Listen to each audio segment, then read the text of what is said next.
These are times that games have caused physical pain. Like there were some Mario Party games that actually burned players. Yeah, that's actually a thing. In the first Mario Party for the Nintendo 64, there was a couple of mini games that would actually burn your hands if you were to play them, but not like catch on fire burning, the more blister type pain. See, there was multiple mini games that involved the player rotating the joystick as fast as possible in a certain amount of time.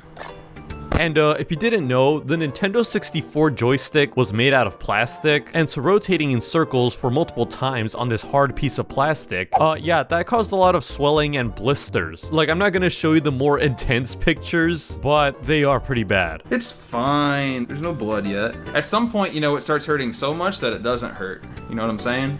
Check it out. I know what you're saying, dog. Ooh, that's getting bigger. You want to do like a time lapse over the course of the stream? That's actually getting concerning, but you know, it's fine. Yeah, that was him playing the same minigame over and over again for 30 minutes straight. Yeah, this was a minigame that would actually make fun of you for not going faster. The goal was you had 10 seconds to spin the controller in a circle, and therefore making the Shy Guy fly a long distance. But if you did bad, he'd say things like, "Is that all you got? Come on, give me your best shot." That's still not quite it. That was so-so. Spin it right. Yeah, this is Shy Guy telling this guy with the blisters to spin faster. Did you see his hand earlier? Yeah, and that wasn't the only minigame. There was like this one tug of war where you and your 3 friends had to spin the joystick against each other. Yeah, it got so bad that Nintendo had to issue out a warning. Nintendo is cautioning all users of the Mario Party video game not to operate the control stick with the palm of their hand because of potential irritation to and blistering of the skin. Yeah, you can even see down there that Nintendo was offering a free glove. You had to use gloves to play this game. These were the gloves that they were giving them out. They're not even like Nintendo branded or anything, so it wasn't really anything special anyways. You could even see that Mario Party had its own hotline number. We recommend the players avoid injuries simply by manipulating the joystick with their thumb and forefinger rather than the palm of their hand. Yeah, because of the Nintendo 64's plastic joystick and all the pain and issues that it caused. Yet nowadays we have game controllers with rubber joysticks. Yeah, this is to avoid all those blistering issues that people with a Nintendo 64 had. Yeah, because of all the pain that game caused, Nintendo had to pay $75,000 to the New York's attorney office, as well as provide gloves to people. But not only that, Nintendo in general just stopped making these types of games where you had to rotate the joysticks. Like even in the Nintendo Switch remake, there's literally a warning on the right side saying do not play using the palm of your hand or other areas with sensitive skin. Spoiler alert, I'm gonna still play with the palm of my hand to be my friends in this game, if I had friends. But if you thought that was the only time that Nintendo caused issues, then you need to look at the Nintendo Wii console. You can see right here, I'm getting ready to serve. All I do is throw that ball up in the air, and when oh, jeez. And there goes the tennis racket. Specifically Wii Sports. This game caused a lot of issues to people's TVs and even sometimes injuring themselves.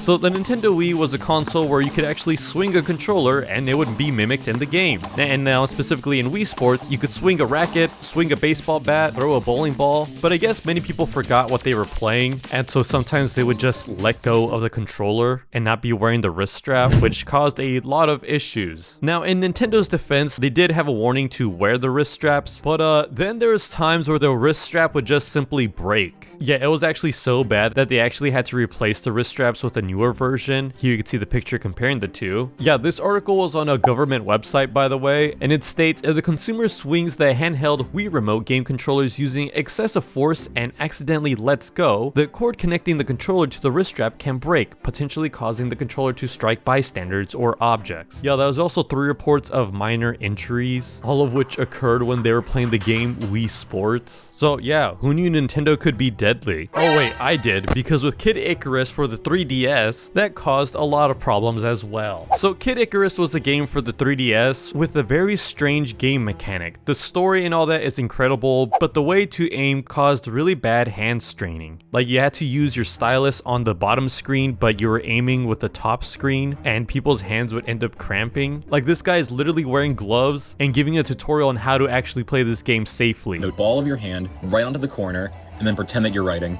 and it'll make playing this game so much easier. Yeah, this game got a lot of complaints for injuries that Nintendo actually had to include a stand for this game. Like, if you're to rest it on this stand, it would apparently make it more comfortable for you, but even then people were still complaining that it was just not suitable. Not to mention all of this was on the 3DS, which even then was already causing eye strain for people. But this also wasn't the first time that Nintendo messed with 3D and virtual simulations. No, yeah, because they tried it with Virtual Boy, a game that's also dubbed Migraine Simulator. Because when trying to play this game, there's reports of dizziness, nausea, and headaches, which some people even speculated could cause permanent brain damage, with Nintendo even admitting that Virtual Boy just failed. But now, what exactly is the Virtual Boy? Virtual Boy, a 3D game for a 3D world. Yeah, it actually wasn't even virtual reality at all. It was just 3D, similar to like how the 3DS worked, but it was just right up in your face. Not to mention all the games were all red, which up close in the screen was just horrible for your vision. The console even included a ton of warnings, with one even saying that children under the age of 7 must not play this game whatsoever because it could cause serious permanent damage to their vision. The whole thing for this console was a mess. Also, to play the game, you kind of had to be like hunched over to actually see what's going on. It just wasn't worth it. Now, before I talk more about the deadlier consoles, I want to go over the Pokemon Death Tracker, because this is actually a website that tracks the amount of deaths that occurred while playing Pokemon Go. Now, Pokemon Go is the type of game where you can go out in real life and catch Pokemon from your phone. Honestly, it seems pretty fun and addicting. Yeah, for many people, it actually was, to the point where they weren't paying attention to where they were going. And there are 2,000 Pokemon players here in Central Park in the center of that circle playing Pokemon. I am going to play a prank and yell the name of a rare Pokemon that is not here. Let's see what happens. Dragonite! Dragonite!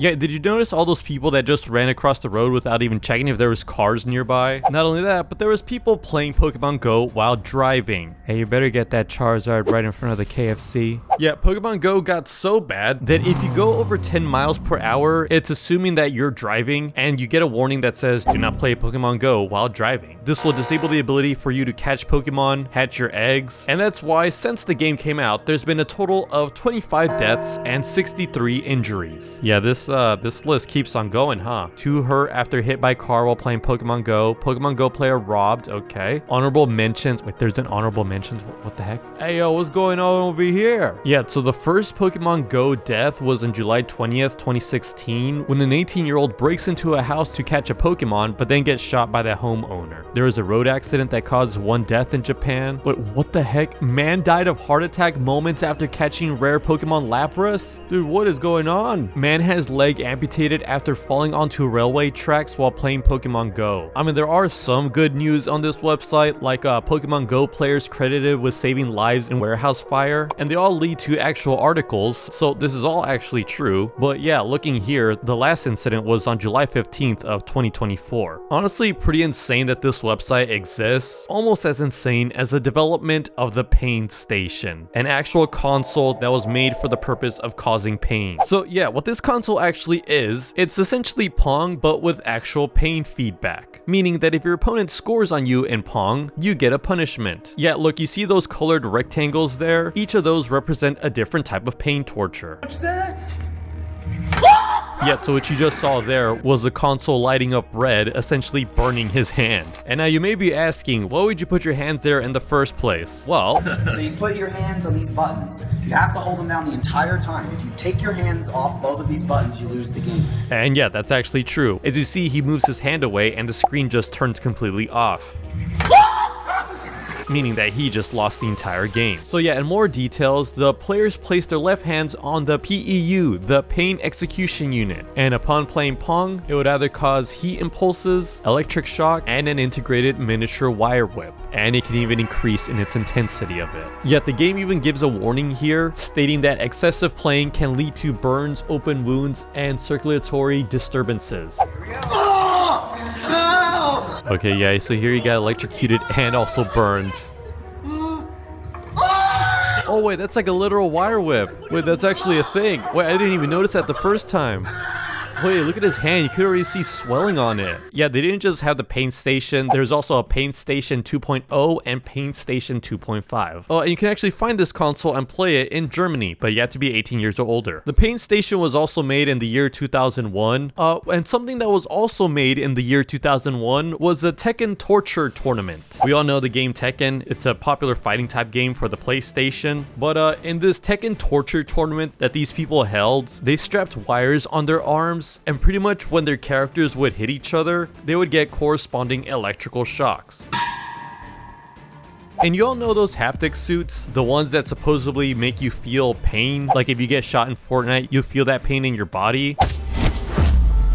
Well, this doesn't actually hurt. Even in its high intensity, it doesn't really do that much. It just kind of vibrates a little bit. And so this guy thought the same thing and decided to program a real-life paintball gun to shoot at him every time he got shot in a game.